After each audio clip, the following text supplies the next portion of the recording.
चित्र शो में मेहमानों द्वारा व्यक्त की गई राय और कमेंट्स उनके निजी विचार हैं। मेहमानों की राय को इंडिया टीवी या शो के होस्ट की राय ना मानी जाए। इंडिया टीवी का मकसद किसी भी व्यक्ति या वर्ग की भावना को ठेस पहुंचाना नहीं है।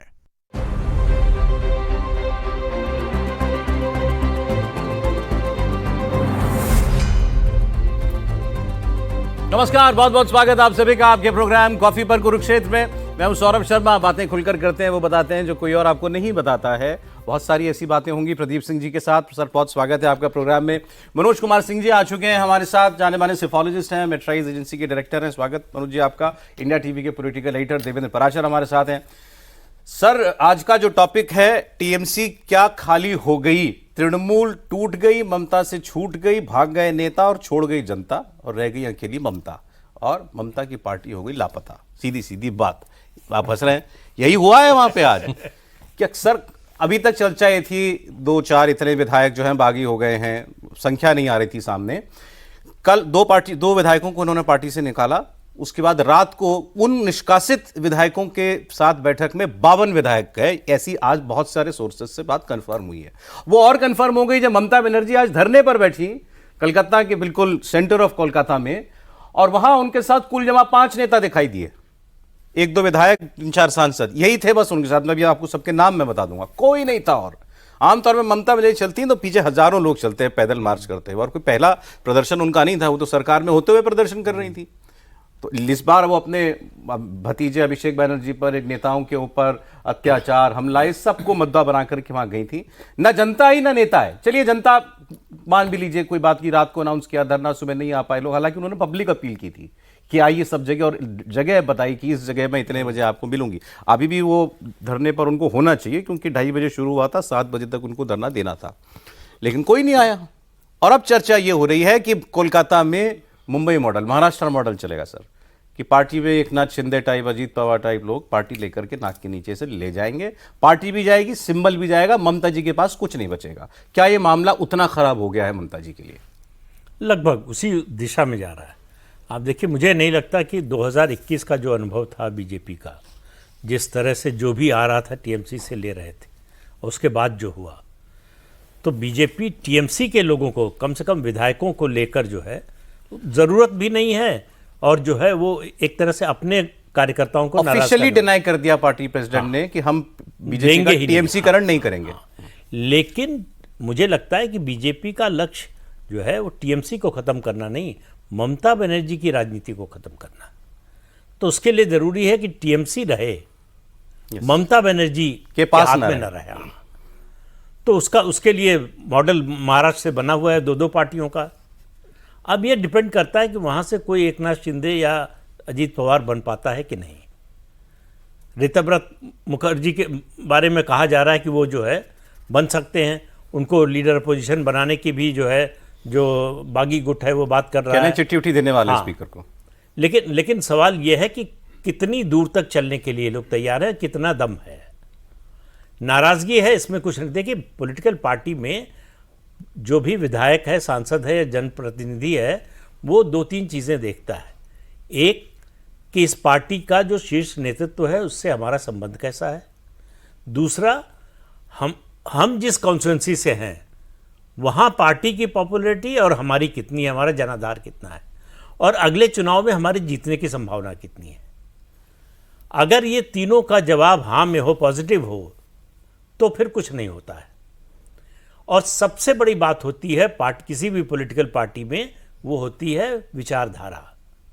एक किसी सीपीएम से आए हुए टीएमसी के नेता ने, अब शायद टीएमसी में नहीं है या कहाँ है पता नहीं, उन्होंने कहा था ये ऐसी पार्टी है जिसकी कोई जड़ नहीं है। अच्छा। तो जिस पार्टी की विचारधारा ना हो, और ये दिखाई दे रहा हमको, 1 महीना नहीं हुआ है पूरा रिजल्ट आए हुए, और लग रहा था कि टीएमसी जो इनविंसिबल है, और ममता बनर्जी का तो ऐसा जो है उस पर आधिपत्य है कि कोई हिला ही नहीं सकता, एक आदमी नहीं खिसकेगा। अब एक आदमी साथ नहीं दिख रहा है। नतीजे के 26वें 27वें दिन ही हुआ है आज बस। वही तो 1 महीना भी नहीं हुआ। तो इसलिए जो है, इससे साबित होता है कि अगर आप जोड़ तोड़ के ऐसे गुंडों की पार्टी बनाएंगे तो उसका हश्र यही होगा। जब तक सत्ता में है तब तक सब ठीक है, सत्ता में आने की उम्मीद है तब भी ठीक है। अब उनको लग रहा है कि ये सत्ता में आने की उम्मीद भी नहीं है जी, इसलिए जो है इतनी भगदड़ इसलिए भी मची। आपने जो बात कही ना सर, वो एग्जैक्टली ये बात आज मैं हमारे यहाँ टीवी पर एक डिबेट में सुन रहा था। पश्चिम बंगाल के एक बड़े सीनियर जर्नलिस्ट हैं, वो ये एग्जैक्टली ये कह रहे थे कि बीजेपी को कोई जरूरत नहीं है ना वो इनको लेंगे, लेकिन वो ममता बनर्जी को ऑपोजिशन में भी नहीं रहने देना चाहते। अब तो विधायक भी नहीं है, तो उनके पास कुछ ना बचे, ये जरूर बीजेपी चाहेगी। अब कितना चाहेगी, चाह रही है, ये देवेंद्र जी हमको बता देंगे। ये भी मैं डिबेट में चल रहा था कि इससे पहले ममता बनर्जी ने जब भी कोई धरना प्रदर्शन किया, दौड़ दौड़ कर पूरे भारत से, कोई कोलकाता या बंगाल तो छोड़ दीजिए, देश के किसी भी कोने में होता था नेता, भाग करके तुरंत जाता था, रातों रात जाए, चाहे कैसे जाए, जाता था, पहुंचता था, हाजिरी लगानी होती थी उसको। इस बार उनकी कॉल पे भी कोई नहीं आया। कौन लोग थे? मदन मित्रा, फरहाद हकीम, विमान बनर्जी, अशोक देव, शोभन देव चैटर्जी, ये लोग थे, डेरेक ओब्रायन, डोला सेन, माला रॉय, कल्याण बनर्जी। ये 4-5 जो जिनको सब लोग पहचान रहे हैं, और क्योंकि हमारे लोकल रिपोर्टर्स हमने पूछा, उन्होंने ये लिस्ट भेजी है, गिनती के 6-7-8 नाम है। ये लोग थे वहां पर, जबकि उनके शायद 41 तो सांसद ही हैं राज्यसभा दोनों मिला करके, 80 उनके विधायक हैं। ममता जी की मीटिंग में परसों पहुंचे थे 17, 80 में से 17, वो दो जो बागी हो गए, ऋतुव्रत बैनर्जी और संदीपन साहा, इनकी होटल में मीटिंग हो रही है, उसमें पहुंच रहे 52। तो कहां बची है पार्टी? सवाल इस बात का है। और वो तो छोड़िए सर, एक इंटरेस्टिंग बात आपको बताता हूं। हमारे कोलीग ने टीवी डिबेट में फोन किसी को बुलाने के लिए टीएमसी से, टीएमसी का कोई आ जाए, प्रवक्ता आ जाए, तो किसी नेता को फोन किया। फोन करके वो बोले कि मैं तो धरने में हूं, ममता जी के धरने में। बोले देखो यार, आ जाओ थोड़ी देर के लिए। बोले भैया आज भर की पार्टी है। यही बताया फोन पे, यही वो धरने में था आदमी। बोले भाई आज भर की तो पार्टी बची है, कल से आ जाएंगे। तो ये हालत हो गई है वहां पर। लेकिन क्या यही है लक्ष्य? और उसमें भी ये हुआ कभी कि कोई फोन गया तो पता चला कि नहीं अब तो मैं टीएमसी में नहीं रहा, अब तो मैं दूसरे दल में हूँ। आज और टीएमसी के नाम से जो व्यक्ति बैठे थे उसी डिबेट में, वो बोले थे हम बड़े स्वार्थी हो गए थे। मतलब वो क्या क्या नहीं कह रहे थे अपने लिए। बट क्या वाकई ये शिंदे मॉडल है, पार्टी लेनी है टीएमसी से, ममता से? टीएमसी के लोग ये करेंगे, बीजेपी का उसमें कोई अपना मतलब सहयोग के तौर पर कि हम उनको साथ ले लें, वो बिल्कुल नहीं है। नहीं, साथ ले लें, कब होता है? नहीं टीएमसी के लोगों को हम साथ ले लें, वो नहीं है। ठीक है, ठीक, कि टीएमसी के विधायक आ रहे हैं या सांसद आ रहे हैं, वो बिल्कुल भी नहीं लेना है। वो क्लैरिटी है ऊपर से, वो डिसीजन हो चुका है। टीएमसी में रहकर आप टीएमसी में तोड़फोड़ मचाएं, वो बीजेपी की प्राथमिकता है। ममता बनर्जी और अभिषेक बनर्जी, वहाँ की जनता उनको नकार चुकी है। बीजेपी का एकदम से ऐसा मानना है तो उनको एकदम से वाइप आउट कर दिया जाए पॉलिटिकली, वो बीजेपी को सूट कर रहा है। लेकिन टीएमसी में फिर कोई दूसरा लीडर तैयार हो जाए, वो भी बीजेपी नहीं चाहेगी। बीजेपी को ये सूट करेगा कि वहाँ पर टीएमसी में पहले एक बड़ा गुट बने, जो अब ऋतुव्रत बनर्जी और इस तरह के लोग, हालांकि वो शुभेंदु अधिकारी के साथ उनके रिश्ते बड़े अच्छे हैं, और बीच में तो इनके ये क्या ऋतुव्रत के खूब तगड़े। अच्छा। और उसमें तो एकदम से ये हो गया था कि वो तो मिलने जब गए थे तो ये हो गया था कि वो तो बीजेपी ज्वाइन कर रहे हैं। फिर जब मनाही हो गई तो, और इन्हीं को एलओपी बनाने की बात चल रही है। हाँ, तो उस कंडीशन में लेकिन एक लीडर आपको नहीं तैयार कर दिया जाएगा। एक बड़ा धड़ा बनेगा जो कि ममता बनर्जी और अभिषेक के प्रभाव को खत्म करेगा। फिर थोड़े दिन बाद देखेंगे उस धड़े में फिर एक दूसरा कोई नेता आ जाएगा, वो उसको और छोटा करेगा, फिर तीसरा करेगा। जो आमतौर पर पार्टियां जैसे खत्म होती हैं, टीएमसी को वैसे ही खत्म करने की रणनीति है कि एक छोटे घटक दल में, अपोजिशन में एक छोटा पार्टी टीएमसी रहे, लेफ्ट रहे, कांग्रेस रहे, ये बीजेपी की स्ट्रेटजी रहेगी। मतलब कुछ लोग अलग हो जाएं पार्टी से, नई पार्टी बनाए, नया गुट बनाए तुरंत, क्योंकि पार्टी बनाना चैलेंजिंग काम रहता है। जो संवैधानिक स्थिति है उसमें नया गुट नहीं बना सकते। नहीं, अंदर प्रभाव नहीं, टीएमसी में रह के खत्म कर रहे हैं। ये नहीं कि आप अपना कुछ अलग मैं तो सीधी सी बात, मतलब एकनाथ शिंदे कोई लीडर बन जाए, ऐसा नहीं। मैं जो व्यूअर्स जानना चाह रहे हैं वो ये कि जो एकनाथ शिंदे की बात क्यों कह रहे हैं, कि एकनाथ शिंदे ने उद्धव ठाकरे से पार्टी का नाम और सिंबल ले लिया। ये नहीं, ये उद्धव ठाकरे नहीं है शिवसेना के मालिक, हम हैं। क्या ऐसा होगा? निश्चित तौर पे अगर आप धड़ा बड़ा करेंगे तो यही ट्रैक होना शुरू होगा। और जिस तरह से हो रहा है, कॉर्पोरेटर इस्तीफा दे रहे हैं, उसमें तो विधायक तैयार हैं, लेकिन वहां पर जैसे होने के बाद फिर आप देखेंगे कि उनके जो भी होंगे उनके अंदर एक दूसरा गुट आ गया, वो कहना शुरू किया कि हाँ ये ठीक नहीं कर रहे हैं, वो नहीं कर रहे हैं। अब बीजेपी के लोगों का ये कहना है कि सिर्फ हमें एक स्विच ऑन का दबाने की जरूरत है। 45 हिंदू विधायक हैं लगभग, बाकी मुस्लिम हैं। बोले कि मुस्लिम में भी 5-7 हमारे साथ आने को एकदम तैयार हैं, तो 50-52 तो हम तुरंत कर लें, लेकिन हमको वो करना ही नहीं है।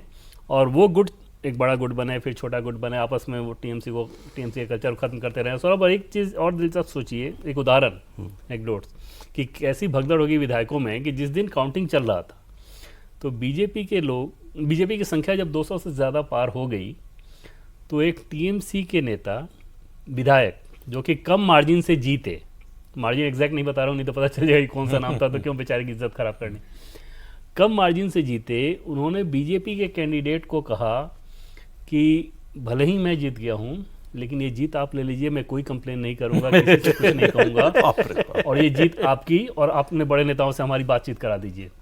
फिर बीजेपी के उस हारे हुए व्यक्ति ने बड़े नेताओं से बाहर निकल के बात कराई और फिर जहाँ से कहा गया कि नहीं ऐसा नहीं होता, जब वो जीत गए हैं तो क्या वो अपना सर्टिफिकेट देने को तैयार था? वो ये था कि मुझे नहीं लेना ये जीत, क्योंकि उनको ये दिख रहा था कि अभी तक जो कुछ मैंने किया है और जो कुछ यहाँ पर हुआ है, अब जब बीजेपी की सरकार आ गई 200 से ज्यादा की संख्या, तो फिर मैं कैसे वो डर तो खैर सब में है, उसमें तो कोई शक ही नहीं। अब आप देखिए ना, दो स्तर पर डर है, एक पब्लिक का डर है और एक सरकारी एजेंसी कार्रवाई का डर है। कार्रवाई का डर। आप देखिए कल्याण बनर्जी को, मनोज जी, कुणाल घोष को, वो उन चंद लोगों में से हैं जो अभी भी हैं ममता जी के साथ, ऐसे हाथ जोड़ के विधायकों से अपील करनी पड़ी कि मत भूलिए आप लोग, मैं हाथ जोड़ के कह रहा हूँ, आप लोग इंडिपेंडेंट नहीं जीते हैं, आप लोग ममता जी के नाम पे जीते हैं, आप लोग तृणमूल के सिंबल पे जीते हैं। हाथ जोड़ के उस आदमी को अपील करनी पड़ रही। फिर आज क्या हुआ, क्यों लग रहा है कि हाँ ये बात आगे बढ़ रही है, जैसे देवेंद्र बता रहे थे, यही कुणाल घोष स्पीकर के पास गए विधानसभा में एक लेटर लेकर के, क्योंकि पहला जो इन्होंने एलओपी बनाने का लेटर दिया था उस पर तो केस हो गया, इन्हीं लोग टीएमसी के लोगों ने केस कर दिया, उसकी सीआईडी जांच कर रही है, 14 लोगों ने कंप्लेन हाँ, अब उसमें डर है कि अभिषेक बनर्जी जेल जाएंगे। तो आज ये कोई नई चिट्ठी देने के लिए गए थे, वो स्पीकर थे नहीं, तो स्पीकर के सेक्रेटरी को इन्होंने दिया, सेक्रेटरी ने लेने से मना कर दिया कि हमको आदेश है कोई चिट्ठी नहीं लेनी है। तो वो कह रहे थे कि भाई चिट्ठी नहीं लेने का क्या मतलब है, और इसका मतलब कि कुछ खेल जो है अभी बाकी है, ऐसा लग रहा है। नहीं सौरभ जी, खेल बाकी है। दूसरी बात है कि जैसे अभी डिस्कशन हो रहा था कि क्या नया गुट बनाया जाएगा और या भारतीय जनता पार्टी बीजेपी में नहीं आएगी, तो नहीं आएंगे, नहीं आने का भी कारण है, उससे बीजेपी को नुकसान ज्यादा है, फायदा कम है। क्या है कि वहां पे वोट का ध्रुवीकरण कराना बहुत जरूरी है, और जब तक ये गुट 2 भाग में नहीं बटेगा, वोटों का डिवीजन नहीं होगा, और ये डर हमेशा रहेगा। देखिए टीएमसी पूरी तरह से समाप्त होगा तो कांग्रेस और लेफ्ट में से कोई ना कोई मजबूत होगा, और वहां अभी डेमोग्राफी जो इस हिसाब से है तो कोई दूसरी पार्टी न खड़ी हो ऐसा नहीं हो सकता। 142 सीटों का जो है वो समीकरण तो हमेशा बना रहेगा, तो उस समीकरण में आप जितना माने कंपटीशन कराइएगा, 3-4 पार्टियां हो जाएंगी, ध्रुवीकरण जिस तरीके से उसका फायदा होगा बीजेपी, उसका फायदा बीजेपी को होगा। तो भाई बीजेपी सबसे पहले ये चाहेगी कि एक बड़ा धड़ा जो है वो खड़ा हो, और उसमें से भी और खड़े हो कि जो अलग अलग तरीके से वोट का डिवीजन करा सके। फर्क क्या है, ये ममता जी की पार्टी लेनी नहीं है जो ये बता रहे हैं, पार्टी खत्म ही करनी है, ये यही कह रहे हैं, यही करना है। दूसरी बात है कि ममता बनर्जी कमजोर क्यों हुई, जनता ने उनको चाहा क्यों और फिर नकारा क्यों। ममता बनर्जी एक आम पब्लिक की रूप में आई थी, लोगों के बीच में आई थी, लेकिन अपने परिवार को सेट करने में, और देखिए जहां जहां भी परिवार के लोगों को सेट किया गया वहां वहां पार्टियां टूटी हैं। चाहे महाराष्ट्र का इतिहास देख ले, वही हुआ। उद्धव एक नेता नहीं थे, वो अपने फैमिली बैकग्राउंड के आधार पे वो पॉलिटिक्स करना चाहे तो एकनाथ शिंदे खड़े हो गए। वही हाल यहां पे हुआ कि अभिषेक बनर्जी को सेट करने के लिए ममता ने इतने नीचे स्तर तक कार्यकर्ताओं को नाराज कर दिया कि आज पार्टी के अंदर ममता से ज्यादा विरोध इस बात को लेकर कि अभिषेक को इतना अहमियत। 2 बातें कही जा रही हैं कि अभिषेक बनर्जी और आईपैक जी, इन दोनों ने हाईजैक कर लिया। अभिषेक बनर्जी आईपैक के जरिए पार्टी चलाते थे, अभिषेक बनर्जी किसी से मिलते नहीं थे, उनका पीए एमएलए का फोन तक नहीं उठाता था, एमएलए क्या पूर्व सांसदों का फोन नहीं उठाता, ऐसा लोगों ने बताया। तो उनसे तो मिलना ही दूभर था। वो डायरेक्ट कर देते थे, जाओ आईपैक के दफ्तर में जाओ, वहां जाके बात करो। आप सोचिए कोई सांसद है, कोई कुछ है, उसको बात, वो जाके आईपैक के किसी, कह रहे थे कि वहाँ लड़के लड़कियां होते हैं, कर्मचारी टाइप होते हैं, वो उनसे जाकर की टीम, हमको जाके उनसे बात करनी पड़ती थी। और वो कहते थे हमको कि इस बार जो है आपका राज्यसभा का कार्यकाल बढ़ेगा कि नहीं बढ़ेगा, मतलब आपको दोबारा भेजा जाएगा कि नहीं भेजा जाएगा, आपको टिकट मिलेगा कि नहीं मिलेगा, ये वो लोग तय कर रहे हैं। अब सबने ये कहा कि पार्टी हाईजैक हो चुकी है। ममता जी के पास पार्टी और अभी से ही नहीं है, बस 2-3 साल से ही उनके पास पार्टी नहीं है। उनको पता है बीमारी क्या है। आज ही जो बयान दिया उन्होंने कि अभी अभिषेक को हटा दें तो ये सब हाँ, जो ये है बोला। आ जाएंगे। तो मतलब आपको बीमारी पता है लेकिन इलाज नहीं करना है। क्यों नहीं करना है? भतीजे का मोह है। आपको मालूम है कि भतीजे को अगर छोड़ दिया तो अभी तो केवल अंडा चला था, उसके बाद क्या क्या होगा कुछ पता नहीं है। और ये कोई बीजेपी वाले या कोई और लोग नहीं करेंगे, टीएमसी वाले करेंगे हाल कि सबसे ज़्यादा अभिषेक बनर्जी से परेशानी तो टीएमसी के लोगों को है। जनता से तो कोई संपर्क ही नहीं था। जनता से संपर्क तो उनके गुंडों का से था, जिनको भेजते थे वसूली के लिए, कटमनी के लिए, सिंडिकेट, जो भी कह ले। मतलब आप दुनिया में कहीं किसी देश में सुना नहीं होगा कि किसी पॉलिटिकल पार्टी का टोल बूथ है, जो पूरे पश्चिम बंगाल में चल रहा था और किसी को जनतंत्र खतरे में नजर नहीं आया। इस देश के तमाम बुद्धिजीवियों को तब ये देश रहने लायक लग रहा था। आरजी कार हुआ, संदेश खाली हुआ, किसी के कान पे जू नहीं रहेंगी कि भाई ये क्या हो रहा है।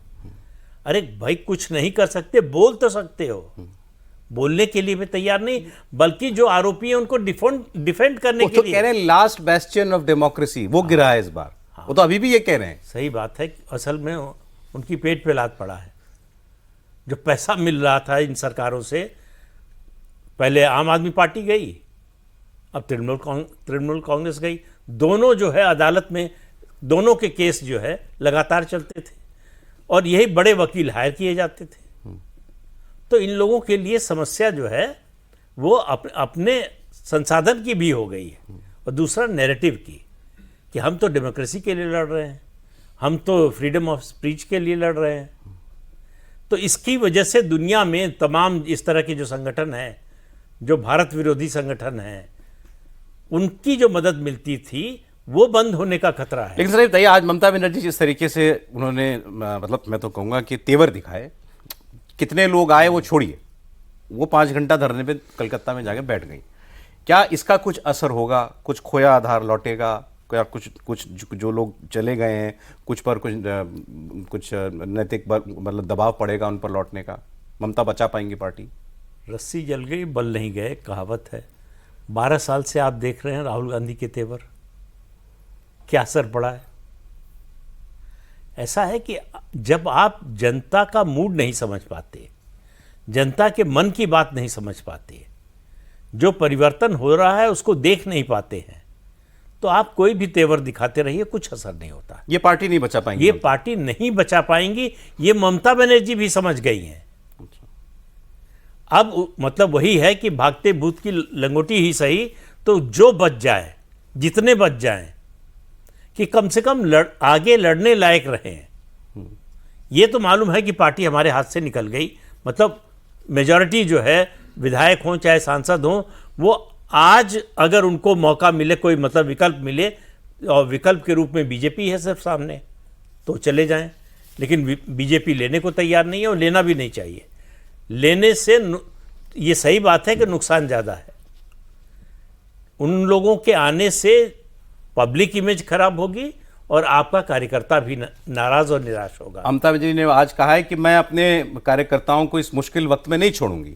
तो इनका ही नेता आज ये बोल रहा था कि फिर 26 दिन से कहाँ थी दोनों ममता बनर्जी और अभिषेक बनर्जी, जब कार्यकर्ता को जनता मार रही थी, धक्के दे रही थी चुनाव के नतीजों के बाद से, तो उस 26 दिन में ये दोनों लोग कहाँ थे? और ममता जी भी तब निकली हैं जब भतीजे को अंडे पड़े।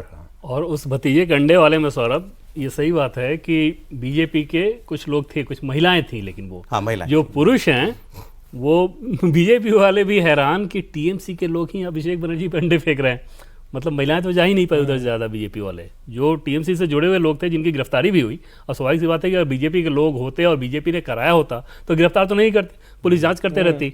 तो वो गिरफ्तारी इस वजह से हुई कि वो टीएमसी के लोग थे।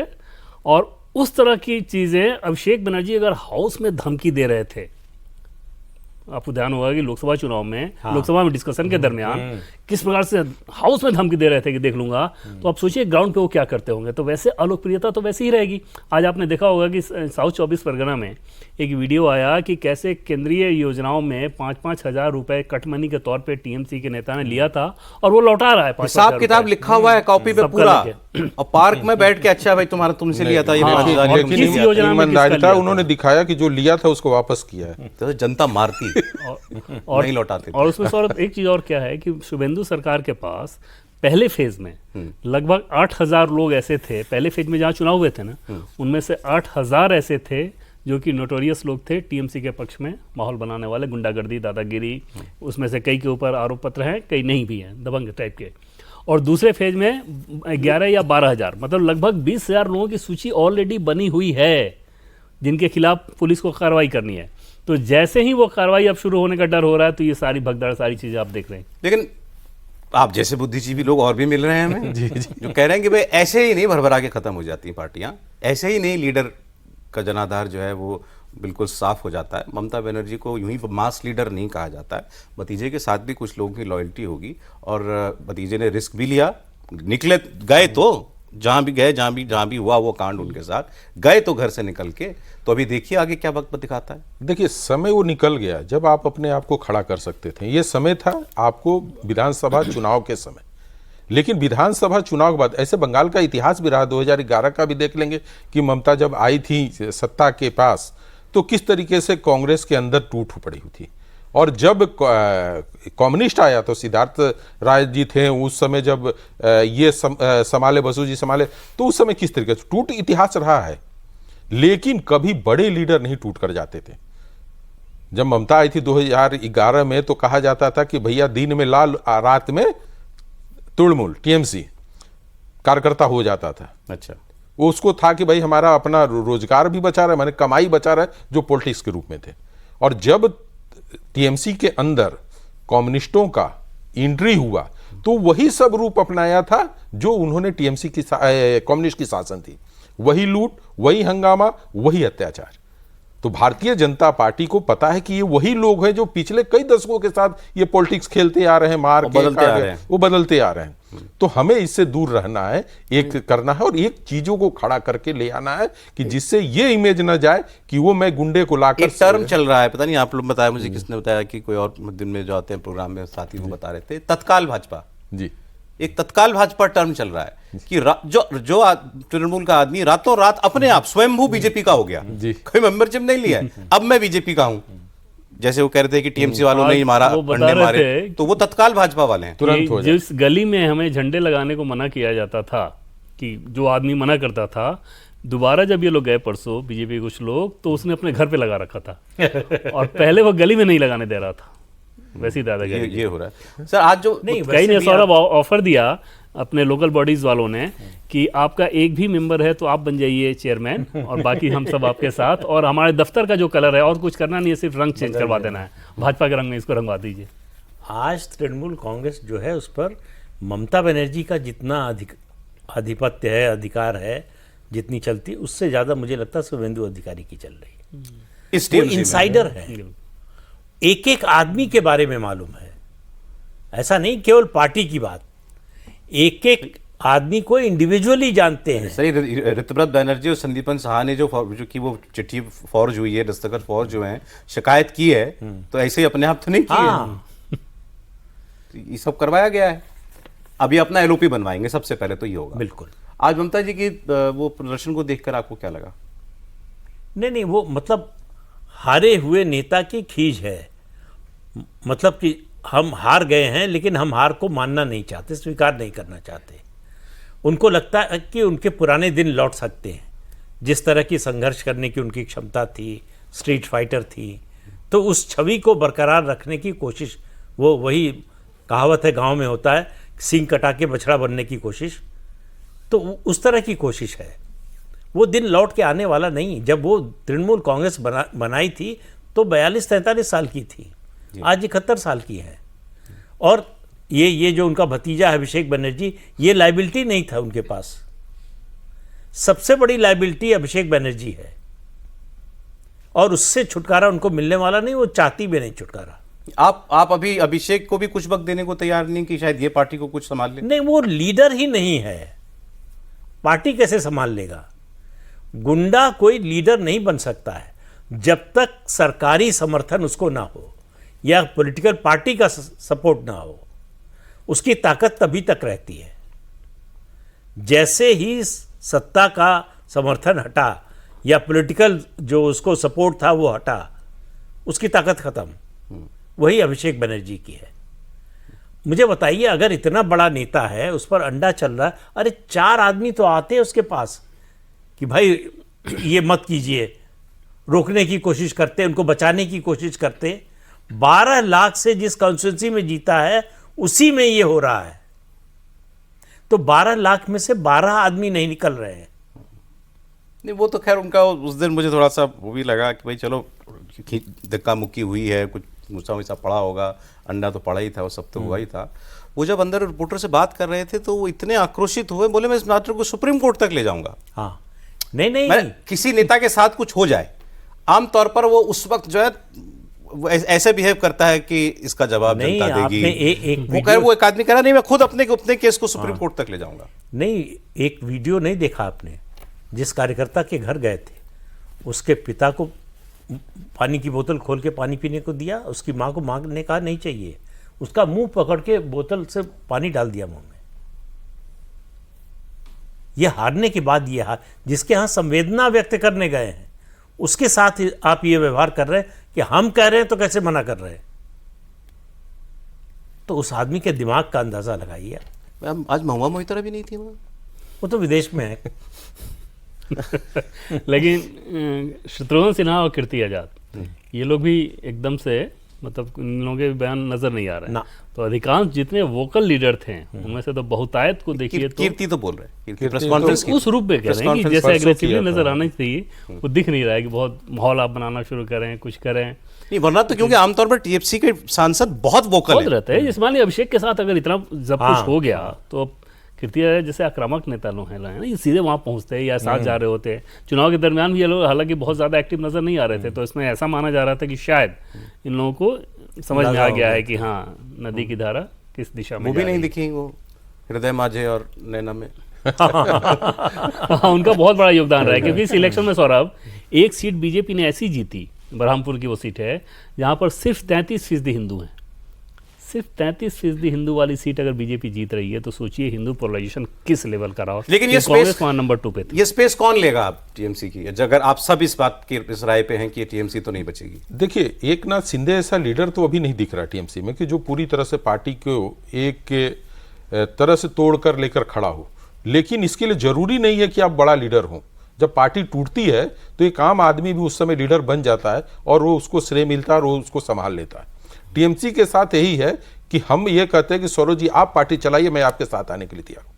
और जितने यदि 52 लोग जो नहीं आए हैं, जिसके बारे में अब तो 60 का संख्या देख रहा हूँ कि 60 लोगों के बारे में आ रहा है कि वो शायद हस्ताक्षर कर दिए हैं एलओपी के लिए, तो ये 60 में से सब लोग एक दूसरे को बोले कि आप लीडर बनिए, आपकी लीडरशिप को मैं तैयार हूँ। नहीं, मैं कह रहा हूँ कि इनके अलावा लेफ्ट या कांग्रेस इस टीएमसी की जो स्पेस खाली करेगी वो कौन भरेगा? ऑपोजिशन की स्पेस कौन भरेगा? या अभी ऐसे ही चलती रहेगी? अभी ऐसे कुछ वर्षों तक चलेगा। ओके। क्योंकि इसलिए चलेगा कि ये तीनों पार्टियां कोशिश करेंगी कि मुस्लिम किधर जा रहा है और उसको ले आने की कोशिश करेंगे। मुस्लिम भी देखेगा एक तरह से कि इनमें से कौन मेरे लिए ज्यादा बेहतर हो सकता है, जिसके साथ हिंदू वोट भी आ जाए और मुस्लिम वोट हो जाए तो कुछ हम सीटें निकाल लें और अपनी बात को रख सके। तो सर क्या होगा? मुसलमान तो देख रहा है ना, 30% एकजुट होकर कुछ नहीं कर पाए, 40% एकजुट होकर कुछ नहीं कर पाए, और हिंदुओं की 1-2 जातियों के साथ मिलकर कुछ नहीं कर पाए।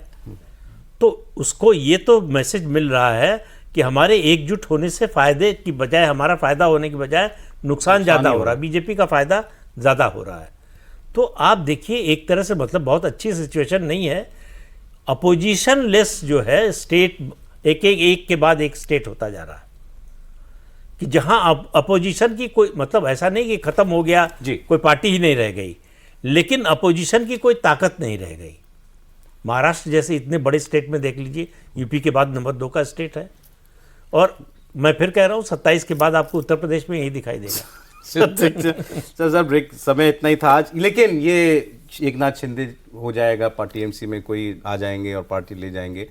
टीएमसी ऐसा दूसरे के साथ कर चुकी है, आपने बताया था, कहाँ मेघालय में किया था, कहाँ किया, कौन से एक north east state, Congress party ऐसी के ऐसी उठा करके ले आए थे और वो रातों रात सारे विधायक टीएमसी के विधायक हो गए थे। तो ऐसा नहीं है कि दूध के धुले ही हैं सभी लोग। बाकी आगे देखिए कल का दिन क्या दिखाता है। ममता जी क्या कल भी घर के बाहर निकलेंगी? अभिषेक जी कब तंदुरुस्त होकर के बाहर निकलते हैं वो भी देखना होगा। बहुत शुक्रिया सर, आप प्रोग्राम में, बहुत धन्यवाद मनोज जी, आपका दिन, बहुत शुक्रिया आपका।